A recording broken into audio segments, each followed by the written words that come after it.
Hey, welcome folks to the Profitable Sheep and Goat Production Podcast. Happy to be back again. I'm Leon, and Matt is also along with me here today. And today we have a special guest on, Marcus and Jess Gray from Gray's Lambscaping. And yes, that is lamb, not land. Gray's Lambscaping is out of Virginia, and they are solar grazers. As most of you know, we do take listener questions here on this podcast, and we had somebody shoot us an email with 4 beginner questions on solar grazing. I know we've talked about it here before, that I am interested in the solar grazing industry and would like to be working toward getting a contract. It's been a long process. It's something I do hope to keep pursuing and in the future at some point get a solar grazing contract. But I thought it'd be good to bring somebody on that has some experience to take a look at this question. So Marcus and Jess have agreed to come on today, take a look at these questions with us. So glad to have you here today, Marcus and Jess. Yeah, thanks so much for having us. Just quick intro. So I'm Jess Gray. I'm the CEO. We rotationally graze them.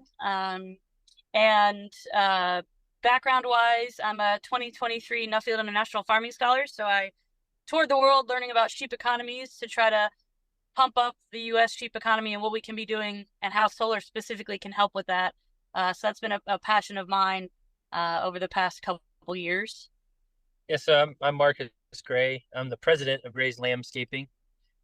We decided to go with a descriptive name for what we do because a lot of the solar companies are just an acronym, and people don't know what they do or what they work on. So we thought it would be a little more descriptive. I'm a wildlife biologist by training, had almost a 20-year career managing large landscapes and plants and the animals that depend on them. And probably for the last 7 years before we got into solar grazing, I was working on pollinator plantings, mostly butterfly conservation work. And so we saw solar grazing as an opportunity, to come back to a farm and grow a flock and be able to spend more time with the kids, which you'll find out you can't take your kids on solar. So that kind of fell apart, but we spend more time with the kids when we're home, than we do if we're working for somebody else and having to commute, elsewhere to an office. But, yeah, so I come from a farming family. Most of my extended family raises, these days, conventional beef cattle. They're pasture raised, but they don't call them that. And row crops. And before that, farms were a lot more diverse. Like when my grandparents were kids, or my great grandparents. My great grandparents actually shore sheep, but we're the ones that got us back into them, and we're primarily focused on meat production these days, given the markets and the opportunity. With wool prices and everything else, it just makes more sense to, and our demographic change and more people eating lamb in the Southeast, it made sense to focus on the meat side of things rather than on fiber. If you inherit a wolf, if you live in Montana and you inherit a Rambouillet flock, yeah, don't. I'm glad you have an outlet for that market, for that product, but we don't. If you do value added, there's probably an opportunity there. But starting out, unless you have existing connections with that stuff, it's just hard to do. It'd just be hard to get into. And there's a lot of people around the world now that are, I hate to use the word because a lot of people don't see it that way, but they're upgrading their flocks. They're changing the genetics of their flocks through breeding, by getting hair or shedding rams, and they're actually transitioning from wool to just shedding sheep, which is really controversial and touchy for people that are very tied to the wool industry and have a long history and culture there. It's a hard pill to swallow, but it is happening. Very interesting. Matt, do you have any questions for them before we dig in? We're okay with the terminology of upgrading to hair sheep. That for me and Leon, that sounds right. But I our Australian New Zealand friends aren't so much. Yeah. I get where you're coming from with that, but yeah, it's I guess it's the state of the wool industry. It's a term for switching from one breed to another. It's not my fault. Yeah. Yeah. Hey, there's a place for both guys. There really is. Yeah.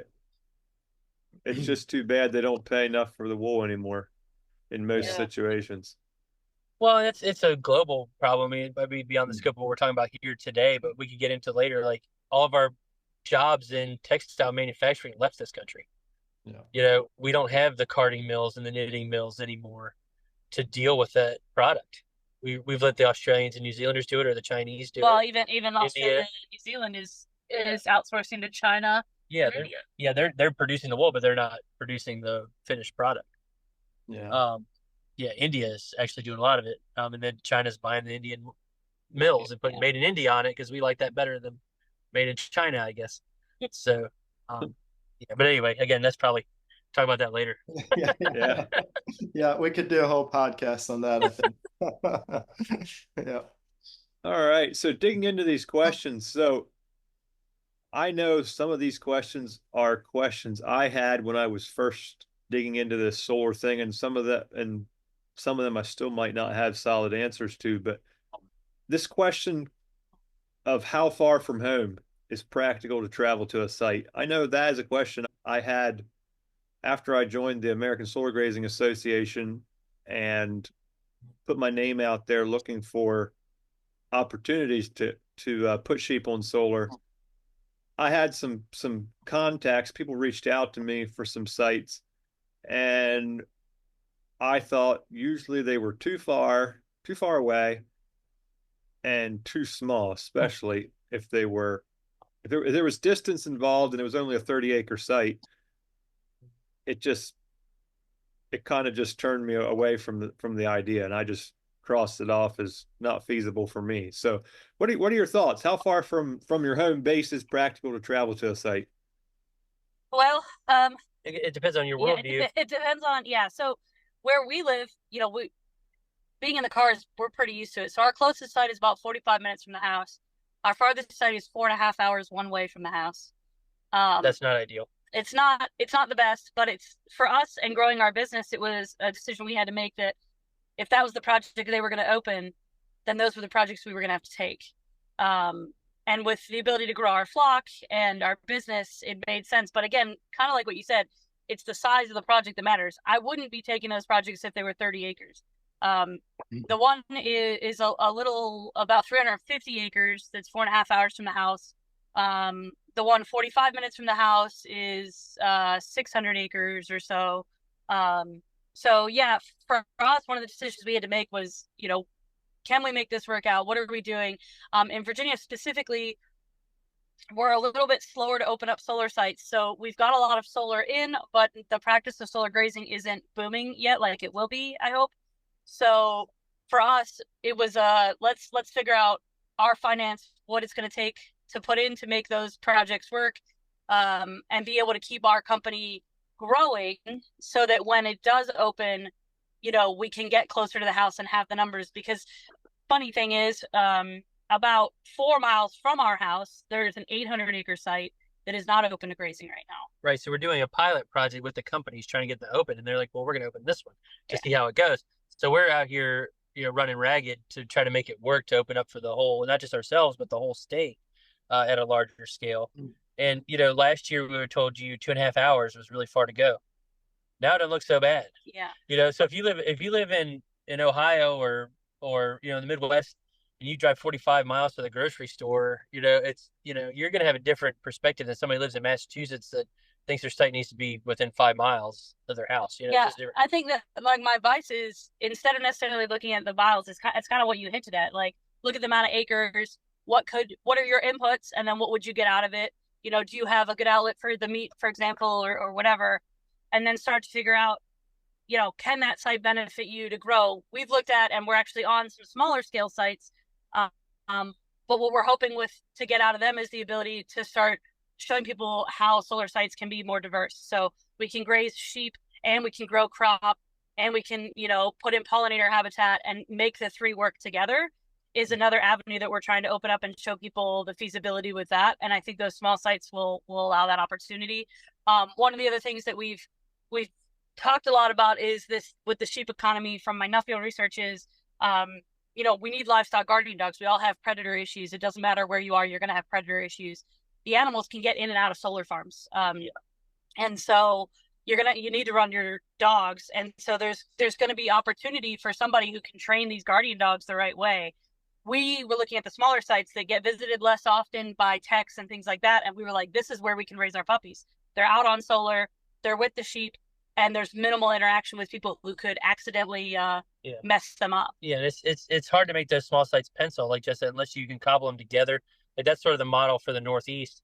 If you have several solar farms within half hour of your house, your home farm, then yeah, that'll work. But then you have to contend with the northern third of the country having to feed hay for so much of the year. You have to take them home. So it's like, yeah, you can use one flock and move it around. Or in our case, you try to build resident flocks on these farms that are there year round. There's hundreds of animals. You can't take them home if you've got a 30-acre farm. So they have to stay out there. You're grazing winter stockpile. We're far enough south that we're grazing standing forage rather than supplementally feeding hay and things like that. And then when Jess says crops on these small sites, she means specialty crops. So like we grow pumpkins at home for a pick your own and choose your own pumpkin patch because our farm's across from a church with about 300 people congregation in it, and we're pretty vocal on social media with that. But anyway, pumpkins are worth a lot more than say chili peppers. But if you have an outlet for that stuff, you grow for a restaurant or CSA or whatever, you can make it work if the market development's there. But we sell pumpkins for a large pumpkin is like $10 a piece. A specialty pumpkin might be up to $30 a piece. Like that's way different than growing tomatoes for 50 cents. Yeah. I think like the other thing to think about with that is what are these companies requiring? So some people think like, oh, you could just put your sheep out there, but you've got to have PPE, you've got to have OSHA training, you have to have CPR, AED, first aid. You have to go in the buddy system where we're at. So you've got to account for all of those things too, which makes it harder for the smaller sites to pencil out, like you were talking about too. So I guess really when you're looking at the site, it can't just be distance. You've got to kind of weigh all of these other options out and figure it out. Yeah, but if you don't have land, you're starting out, you're a new farmer, you left your corporate job or you're a kid just getting started. 30-acre site, an hour from your house might be your opportunity. Mm-hmm. You may have to eat ramen for a while, until you get street cred and get bigger sites. Are you saying your goal is to keep the ewes on site year round, kind of keep a resident if the farm's big enough? Yeah, the farm's big enough. Yeah, because the stress of it. So, when you're trailering them, you have the stress of worrying about if anybody's getting hurt. The animals are stressed because they're in that containment. They're being loaded up. They're, being hauled all over the place. So, traffic. And we found, you're dealing with traffic and everything like that. We've also, sheep are also amazing. And I'm sure you guys know this, is that within a generation, they're adapted to where they're at. Yep. So if we've got pregnant mamas out there, they're already being adapted to that site. So if we can keep producing the ones that are going to eat and know that area, that makes it better for them instead of pick up and move around. But we're also lucky enough to be in an environment we can do that. We've got grazing friends out in California, for example. It's just not feasible because it's so dry. Yeah, they graze. So they can only graze the site once and then they won't come back for another year. People in New England, because the amount of snow that they get up there, they don't feel safe leaving their ewes out there year round. But we know in our area, we're lucky enough that we can do that. Yeah, because there's just logistic problems too. Like the only people here that have semis for livestock, are cows and hogs.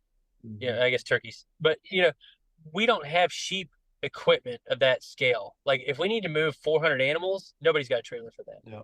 So we'd be making multiple trips, and if it's 3 or 4 hours from your house, that's quite an undertaking. So we just rather not do that. Right. We even drive them on foot down the blacktop. We'll block the road and we'll walk the sheep down the road or down a gravel road internally on these sites, rather than trailering them. Yeah, because we got 3 border collies and stuff. So. How open have the solar companies been to that, to keeping them out there year round? Has that been an issue at all? Or... So it's an education. I think probably what I would say is 80% of our job is education. Mm-hmm. We're constantly just teaching them like how to deal with the animals, things like that. But yeah, a lot of times the first draft will come over and it'll say, here's the grazing season. And I write back, nope, you're wrong. There is no grazing season. It's a year round. And if we do it the right way, we're better stewards of the land. And this is all the benefits you're going to get out of it. And you're not going to, because a lot of times we find when the contract goes out like that, they don't want to bring you in till March or April. Well, around here, growing season starts at like almost the beginning of March. By the time that you would be able to deploy to that site, you're already behind. And we're trying to lamb. Yeah. So you're not gonna load ewes, and if you've never driven sheep that are actively lambing, Try it sometime. You know, they bog down bad. They keep turning around. What's the lamb? Where's the lamb? Is the lamb there? Hey, have you seen the lamb? If they're close, you don't want to stress them out. You don't want to, there's so many animal, you just have to know your animals. And so that's what we've been doing a lot of times, is educating them and saying, like, this is why this doesn't work. And if you really believe in this, here's what we need to be talking about and looking at. So yeah, I would say a lot of it has been education. Yeah, and like I said, it's partly regional. Like the southern half of the country, you can get away with this until, well, maybe the middle third, because you go too far south, you run into problems like, people talk about the bad aspects of fescue, but that gives us the ability to graze through the wintertime because we have that forage that's still green. You go to the deep south, fescue doesn't really survive. You've got other grasses, but they're warm season grasses. And so people are planting more cool season annuals to graze, like they do in Australia or maybe in parts of Montana and stuff, where they plant a cover crop for the sheep to graze. But, winter grazing kind of falls apart when you get too hot. So we're right in this middle spot. It's kind of like mid-Missouri over to Maryland, like down to North Carolina, where we can graze that stockpile of fescue and it holds up better than some of the other, like Bermuda and things like that are harder to graze in the wintertime. They don't have the protein. But I will say that, like, I do think it's an adaptable system. Like, I would love to see somebody in New England give it a go to keep the animals out there year round, because the panels actually do provide a lot of shelter. Yeah. We've seen that. And so, like, in terms of structure to be able to be around it, if there is a storm or anything like that, I mean, the sheep do a great job with it. We've had hurricanes through here, and we're at home biting our nails, wondering if they're going to be okay when we get back, and they look at us like, "What's your problem?" Yeah. I mean, you look at averages versus extreme events. Like, as long as you can get in to get hay to them, or if you've got 6 or 8 inches or more, depending, of residual vegetation out there for them to graze. Like, Greg Judy talks about this all the time. He's in Missouri. It gets below zero, and he grazes year round. So it's, with the sheep, so they can dig down through the snow. We get so many ice storms that's our limiting factor. Is like, oh, we're going to get 3 or 4 inches of ice and they can't dig through it. But with climate warming, we're looking at, like, we'll get snow in the morning, it's gone by noon, or we'll get ice, it'll be gone the next day. It's not like it was where we would have 2 weeks without power. And, well, our friends to the west here, they're dealing with the hurricane remnants. They're dealing with that right now. But in the wintertime, the weather's, even New England and New York, Pennsylvania, are getting less snow than they used to. Missouri's getting a lot less snow than they used to. My parents grew up in North Missouri, and they used to have to dig down and find the car. I mean, they just don't do that very often. I really wonder how it would work up here in my area. I'm in the northwest corner of Pennsylvania, just south of Lake Erie. So we're in the snow, lake effect, lake effect snow we get here. I know the proposed contract, like you said, the initial one had a grazing season window. Yeah. That's fine if you've got a big, your neighbor's got an old dairy barn you could retrofit to feed sheep in all winter. Exactly. It's you can do that. I just think, then you run into the other problems where then you're going from a barn system outside. Do we have respiratory issues? The other thing I would suggest, like, if they're not willing to let you out there year round on a contract like that, is like, okay, well, let's say deploy date would be, if you want to lamb end of March, say I want to get out there in February. So even then, it's a little bit close for moving pregnant ewes around, but it's still not as bad as, like, day of. Yeah, the lambing coming off the trailer. Yeah. We've seen that before. I think to do it in our area, the key would be being allowed to plant like winter annuals in between the panels. Is there would the solar companies at all be open to that? And I know it's going to vary depending from company, but what's your experience with that? And maybe I should tag this along with another question I had. You were talking about growing pumpkins. Now, you're doing that on other land, right? Or are you doing that on one of the solar sites? So answer the last part first. Pumpkins, we were actually going to do it on a solar site, Yeah. but the landowner ended up selling the property rather than putting solar on. So the company scratched those plans. They're looking for another site. But yeah, it was going to be bush variety pumpkins. And what we were going to do, because like you're saying, they don't really want you drilling, digging down into the ground, plowing, things like that. Mm-hmm. We were going to put windrows of compost or wood chips in between the arrays. And then we were going to plant the pumpkins in those windrows that are above the native ground. So we weren't actually disturbing the soil that's holding the project in place. Sure. And as long if you can plant basically anything you want to if you're broadcast seeding. So keep that in mind.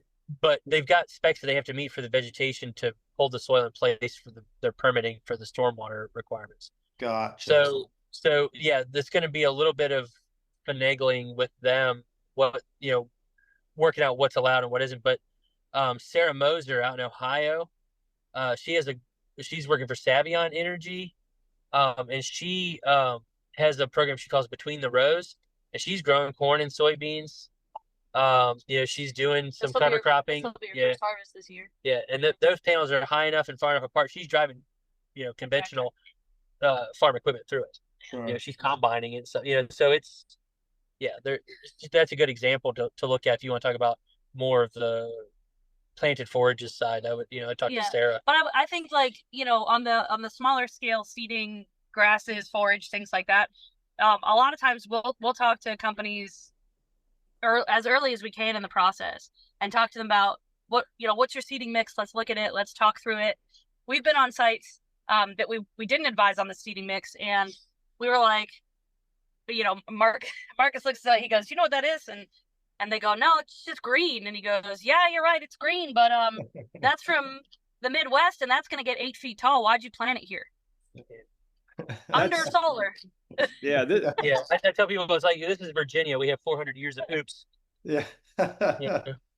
Hey, this is a good segue into the fourth question. Let's just go to that one while we're on this. Who's responsible to plant the forage? Solar company or the farmer? Yeah. So because of the requirements for them to to get the project sited and everything like that, they're responsible for the forage and the seeding. But what we've worked with a couple different companies on a couple different ideas. So once they've got it seeded, then we talk about hey, can we also seed this fall with some other stuff that would be good into the mix? And so we've got them doing that. There's a really great pollinator. She does bees on solar near us, and Allison has convinced some of them to light their open areas, and then she seeds specifically for pollinators and things like that. So she comes in with the seed mix for that specific. Yeah, Allison Wickham. She Siller pollinator company. Yeah, so she does that. So every contract we've looked at and people we've talked to, everybody is a little bit different. But if you can get in early, you can advise on it. Then what? One of the companies we work with is okay, every year around this time, they walk the site with us and they want to talk about what's working, what's not working, what they need to be doing differently. So that relationship is honestly really unique, and that we really appreciate this company for letting us have that kind of input. But they foot the bill for those seeds. Yeah, and the thing to think about too is range management isn't necessarily different off solar as it is on solar. You're still going to adapt to what the vegetation is telling you. It's grazed, they need to move, or they can stay here for another 3 days. But you need to think about changing the plant composition over time through your grazing and management practices. So if someone plants Cerisa lespedeza, we're going to mow that before it sets seed, because we don't need that becoming a monoculture. The sheep aren't going to eat it all.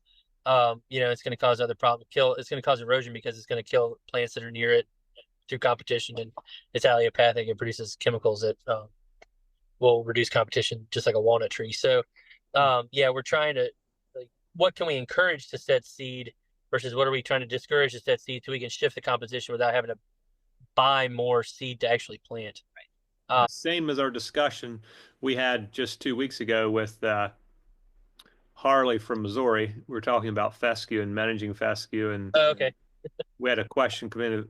A farmer wondered what the best way to get rid of it is, and we discussed, just managing your pasture.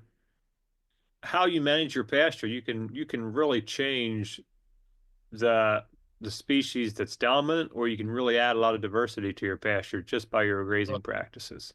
Sure, yeah. Animal impact, timing. Yeah. Yeah, I think that it's just funny because there's just a lot of people who don't get that, and it's, they just, the truth of it is they don't have a farmer at the table to explain it. Well, and that's why we're pushing long term to get multi-species grazing going on these sites, so we can have better pasture utilization, more impact. We can drive carbon capture faster and things like that. But yeah, we've got to get the equipment designed that could accommodate cattle, for example, so we can have sheep and cows out there. If you can design it for cows, the goats are coming. It's a big Boer goat isn't going to be nimbly jumping on top of the panels most of the time. So it's the breed matters too. Sometimes with some of these things, goats get a bad rap for chewing wires, but yeah, if you're going to build it where it can withstand cattle pressures and activities, it wouldn't surprise me if goats were coming. It's just the industry already has this mantra against goats because they've had some bad examples that have been, made the rounds through the industry. So sheep, we deal with that a lot. It's the legacy of goat rumors. They said, well, they even call our sheep goats. I'm like, no, these are different. So yeah, we still have to tackle that. But multi-species grazing has a lot of benefits to the pasture and your farm economy and everything else, the ecology. Yeah, very good. So moving to question 2, how often should these sites be checked in a week? What are your thoughts on that one? So Marcus and I are believers in being good stewards of the land and having good animal husbandry skills, right? As you guys know, sheep are really good at hiding things. And if you don't know your flock, you're going to walk into a lot of trouble, right? And the best way to know your flock is to spend time with them. So we have a minimum on ours twice a week at a minimum when they're not lambing. When they're lambing, we're trying to be out there every day. But if you don't know your flock, then you're going to miss the little nuances of oh, she's sick or she needed this or that. So people who do I check them like, every other week or every 2 weeks. I just can't get behind that because I think that you're going to overgraze it. You're going to have animal health issues. And really it's putting a negative image about what we all do. Right. So, kind of leaning back to everything that we've already talked about, it all plays in. Like, if you're trying to help these companies establish the forage out there, which is what you are being paid to do, then you need to take your job seriously and evaluate your paddocks. And the only way you're going to do that is if you're out there doing it, not, Christopher Columbusing it, as Marcus always says. You don't want to throw them out and then discover them in a month. Yeah, I mean, there's a technician that worked for us for a while. He told me one time, he's like, "You're really good at undergrazing." And I was like, "Thanks," because the thought was, all right, well, I'm going to graze it all the way to the ground. Every time I'm in a paddock, I'm going to graze it all the way to the ground. I'm like, that's fine during the spring flush or, where you're getting rain. But you do that in right before July, or June or July, you might have a big problem. You might not get recovery back for the rest of the year. So it just depends on what your weather's doing. It gets risky. And if you want to graze stockpile and not feed, you really shouldn't be grazing down to the ground. It's like take the top third of the plant, maybe top half of the plant, but don't graze it all the way down to the ground. We're trying to slow stormwater down. We want to reduce parasite issues. Like our sheep do really well out here because we're rotating on these large landscapes and we can let a paddock rest for 30 days, 45 days, 60 days, whatever we choose to do. Most of the time it's our discretion. The weather lets us get away with some stuff, but like June, we didn't have any rain at all. So we give pastures 45-day rest. It looked like it had about 5, so you can't just graze it down on the ground and expect it to come back. Yeah. How open have the solar companies been to that? Because from what I've heard is they often have they want it maintained at a certain height, which might not be conducive to what we want to do with good management practices. Well, sheep can't reach things that are too high. Yeah. Sure. So I mean, a lot of our contracts, we try to get them in the 16-inch range for allowable height. There's a push now by the insurance companies because a lot of these companies, at least in our area recently, are out of California and Nevada and places where they're really concerned about fire risk. They don't realize we get 40, 45 inches of rain a year. And so they're saying 10 or 12 inches. But like to meet that with the amount of rainfall that we get and the plant species we have, you'd have to be mowing constantly. So we're trying to get them to change their mindset on that a little bit. But yeah, no, there's people in every company. You can talk to one person and they're like, I hate sheep because it looks scruffy. And then you got other ones that are like, that love the idea. They see the environmental benefits and love the wildlife benefits. So you've got people that want it to look like a putting green. You got people that are okay with being a little scruffy. And then there's the practicality of it is some years, there's some sites that only get mowed once a year and they're chest high when you get in there. Mm-hmm. But they're going to make you stick to a standard. But I could drive around and show you 100 sites that are not maintained but the way they should be. I think that like that's also part of the contract. So I really think my best advice to anybody who's thinking about getting in it is your contract is just super important. The little details, don't overlook them. We always go back and like one of the first things I'm looking through when we're going through the contract is what are they saying for heights? And anytime I've seen them with our insurance company says this, and I say, well, we got to talk to your insurance company because that's just not realistic. Yeah. It shouldn't look like a golf course. Anybody whose pasture looks like a golf course is overgrazing. And so we're trying to shift this look of what it should be looking like. If you want it to look like that, then you really want a mowing economy, not a sheep economy. Yeah. And that's a whole nother problem, right? We've been doing a lot of like, this is what it should look like. This is why it's okay. But even on our site, so we're actually at one of our sites right now, and we haven't mowed this site yet this year. It's just all been managed by sheep, which is really, really great. We're really excited about it. But they were doing some night work, and the guys were like, well, we don't want to walk in that grass. And it was, I don't know, maybe 8 inches or it's like 10 inches high. It really wasn't that bad. In my opinion, it wasn't bad.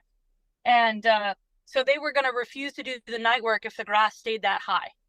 So we put the sheep in there and very intensely grazed that area down more than I wanted to, so that these people who work outside, who are afraid of outside, could go through that area. It was perennial ride, and it's like right before June. It's just like fescue. It gets mildly toxic around June, when things start to dry out. And it's like, well, we'll see how this goes. And they're fine with it, but the grass is basically gone now. Like it's senesced for the year and it's fallen down, and between the grazing and even the areas where we didn't graze, it's fallen over and it's going. So you got timing of it.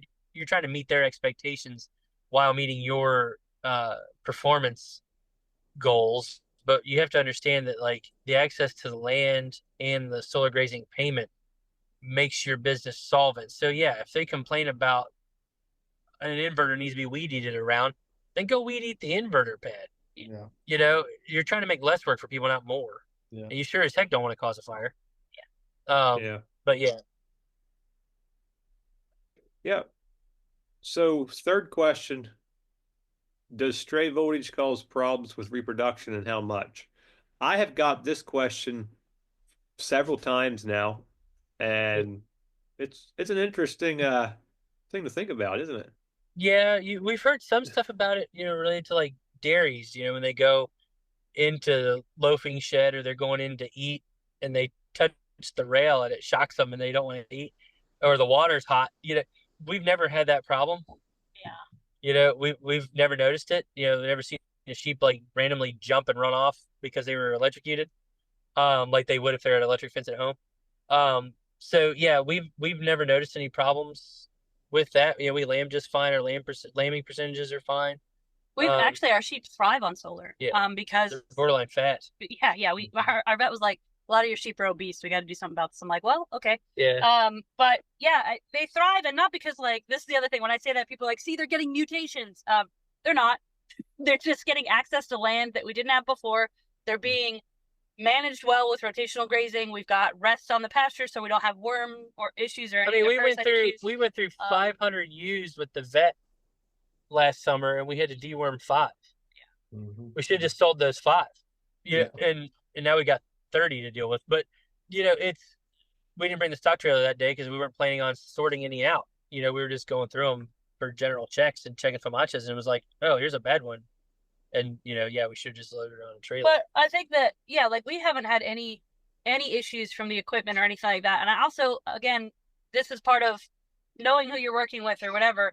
But every site we've been on is a kind of see something, say something. So we're all trained to work the site and everything like that. So if we look at something and we go, ooh, that wire doesn't look, like it should or whatever, we take a picture of it, we report where it is. And then that day, if not that day, definitely the next day, somebody's out there just checking it to make sure it's done right. So, and we haven't even had, I can only think of like 3 times that's happened where I was like, ooh, I don't like that.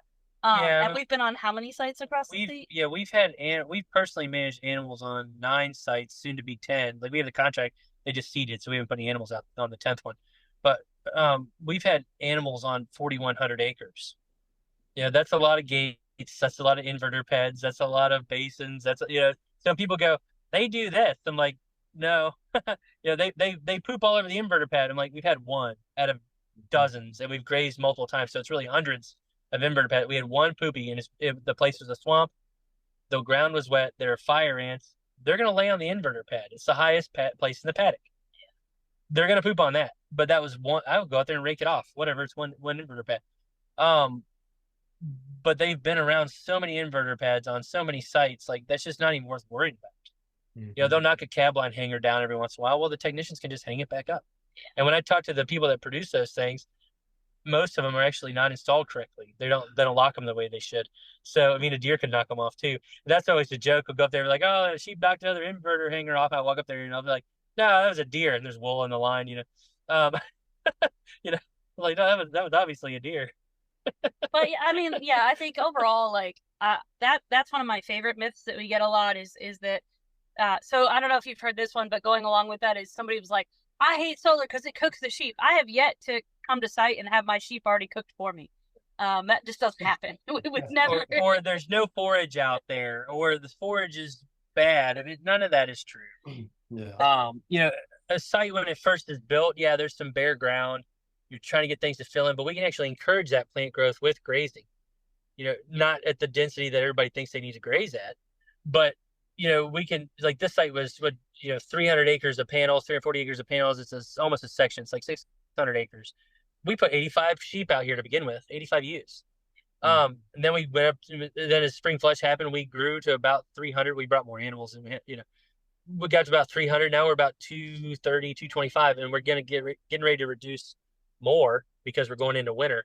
And so we just need to you have to adapt to what the forage is telling you. You can't just be like, oh, well, it says on the internet I can put 5 ewes per acre. We're going to do this. Here we go. It's a 1,000-acre site. I need 5,000 sheep. No, you're going to destroy the place. So it's management more so than, oh, the site's bad. And as the site gets more mature, the planting is going to be more full and more complete. There's going to be more forage out there. And yeah, you can support more animals per acre if you tighten them down and you're moving them all the time. It's just, like I said, it's no different than a pasture that doesn't have solar, except we have shade structures that we don't have to buy. Yeah. And the animal's a lot more comfortable.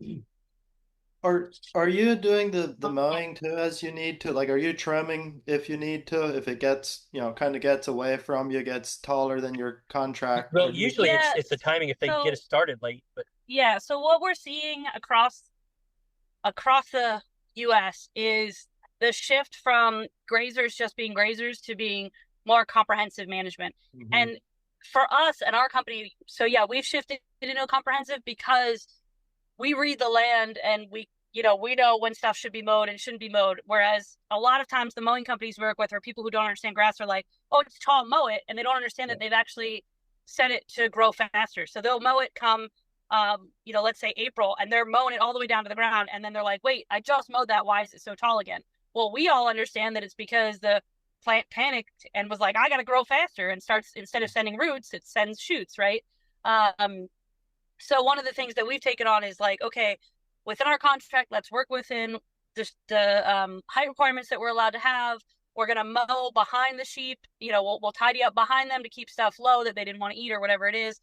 But that tends to be the way that everybody is shifting, because if you have one person managing the land, they know what they're doing versus, you've got 4 different companies out there trying to, to do the same thing. And it also, lets you have more control. In the past, we were on a site that we didn't have control of the mowing, and it was infuriating because they're like, oh, the sheep are scared of the mowers. So they were running them all around them and scaring the sheep. Well, the sheep were then abandoning their lambs because they decided to mow while we were lambing, and it was a nightmare. Or they mow ahead of the sheep. Like, we're getting ready to move into a paddock, and they're like, well, it's getting tall, we're gonna mow it. I'm like, what are you doing? Like, it takes time for us to move across the landscape. And then conversely, you gotta look at, like, this time of year, your stockpile you're trying to leave, people are like, well, it's getting tall, it's getting tall. It's like, well, the cool season stuff is, the warm season stuff is done, the cool season stuff is starting to come on, and if we go in and mow the whole place to the ground, we're not going to have stockpile, we're going to have to feed. I don't know if y'all fed 800 ewes, but it adds up. Okay.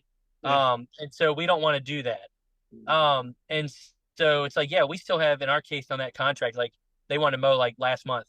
Well, we have the contract till March. We have to get through winter. We got 7 more months that we have to graze this farm. I'm not mowing it yet, because even if there is some foxtail sticking up here and there, or there's a patch of Johnson grass, I'm like, fine, we'll go over and hit that specific spot, but we're not mowing fence line to fence line because it'll screw us. We're target mowing, I guess is probably the better way to say it. So like, for instance, like, we did have Lespedeza on the site. We didn't want it to seed. So the first thing we did is we got rid of all the Lespedeza. Then the Johnson grass came up. So then we started targeting that. So it's like, it probably looks like we don't know what we're doing because we're not doing it in a straight way. Well, what we're helping them do is get rid of all their invasives, their stuff that they don't really want, and allowing the sheep to do the other part of it. It's the mechanism of what we're talking about. How do you shift the plant composition toward the plants you want? You got to keep the other ones from reproducing. And we can't spray on that site. Yeah, that's the watershed. You can't spray. Gotcha. And the solar companies somewhat workable. You're able to educate them on that, because they're not yelling at us at the moment. So it seems like the biggest challenge. Yeah. For sure. It's the biggest thing that we do, like I said, is educating and being willing to have the conversations. And we do have some companies that are willing to have conversations, and we have other companies that toe a hard line. And so far, some of the companies, they keep coming back. They're like, well, we want to offer you this contract. And I'll say, okay, but this is I'm not moving from this point. And they'll go, well, maybe this isn't the right project for you. And I say, okay, so the other thing is, sometimes it's really hard to walk away from something that might look really good. But if it's going to be against your practices, and detrimental to your sheep, like, you got to walk away from it. And that's like, I think that's probably like the hardest piece of advice that I give people, because they're like, well, it's easy for you to say it. It's like, no, it's not. No, everybody sees, they smell blood in the water. They see dollar signs, and to do this at scale, you spend a lot of money.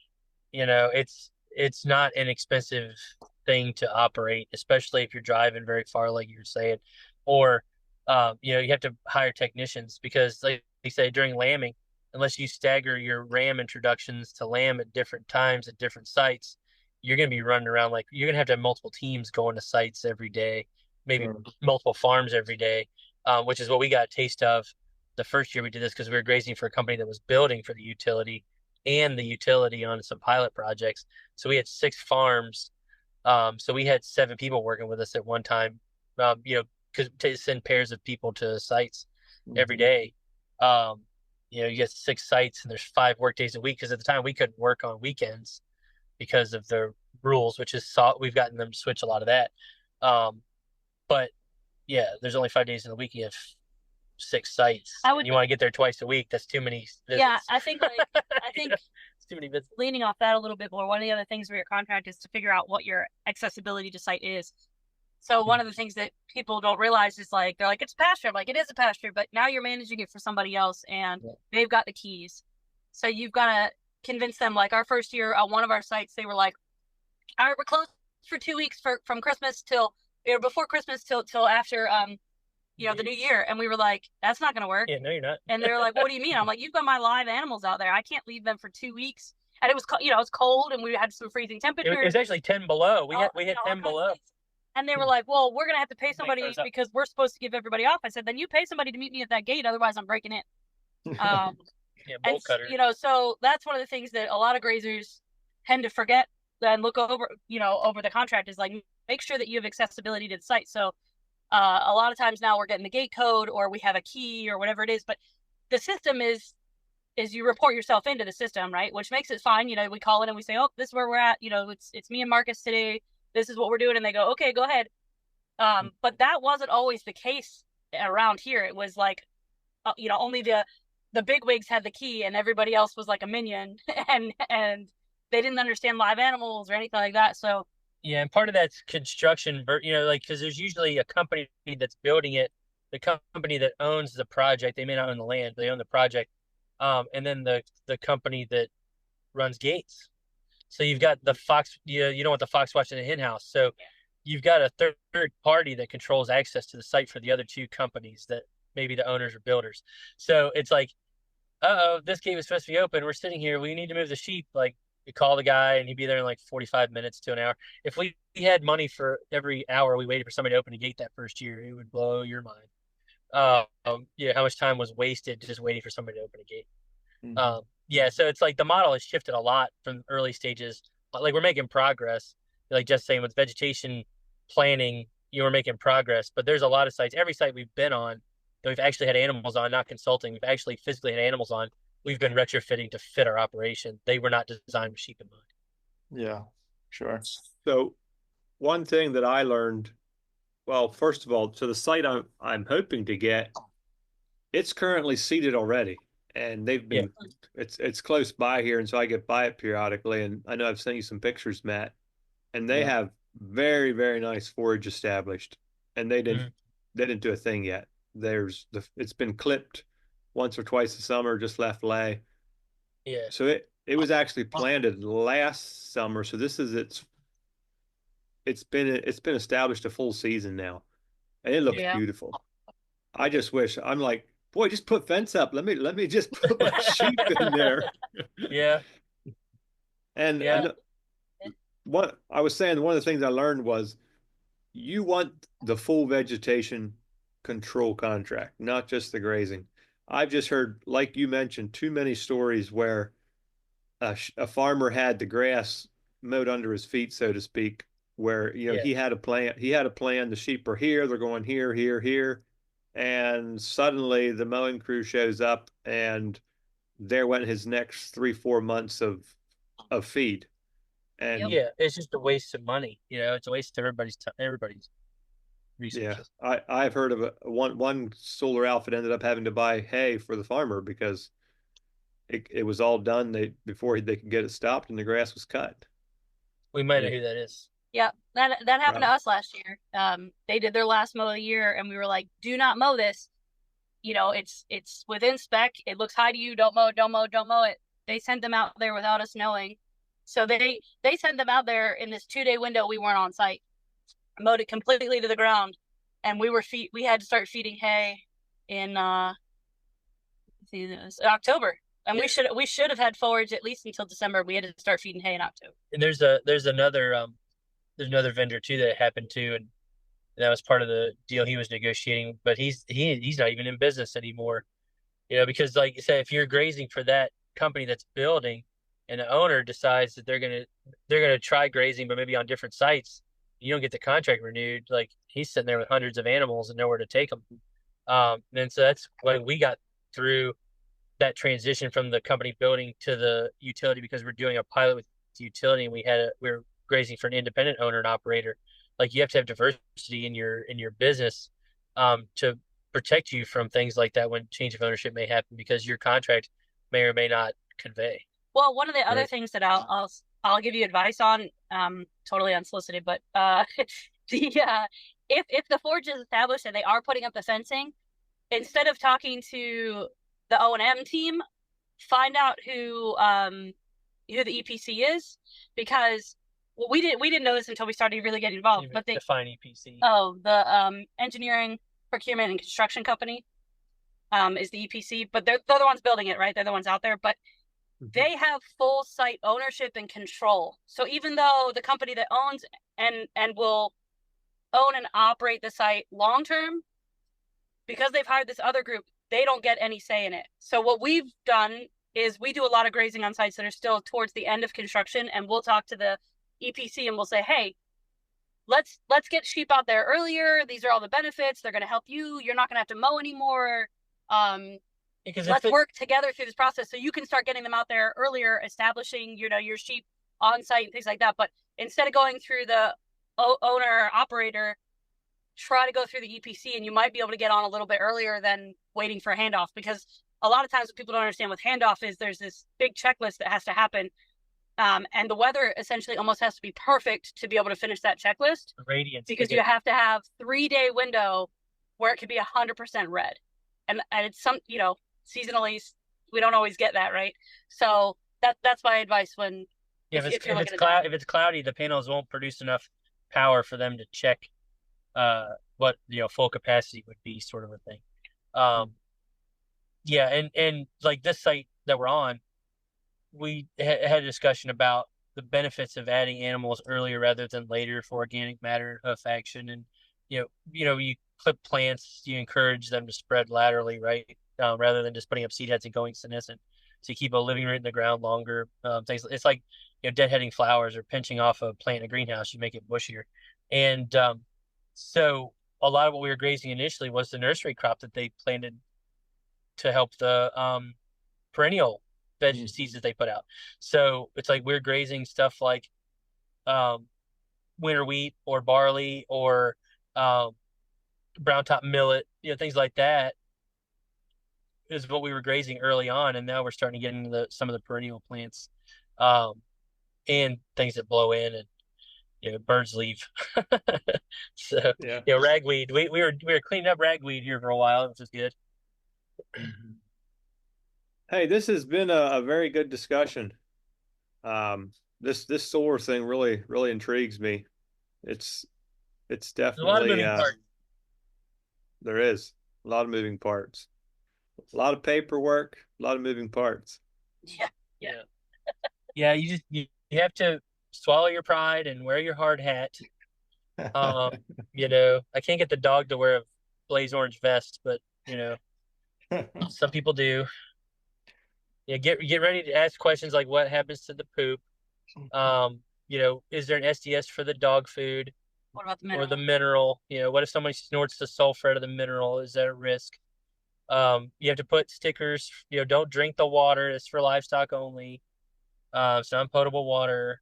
There's things that you've got to do to meet them where they're at, so you can be successful and everybody can win. But there's definitely gonna be like, where did that come from? You can't have a pocket knife on these places because somebody got hurt at one time, and these things get parroted and the requirements come to you.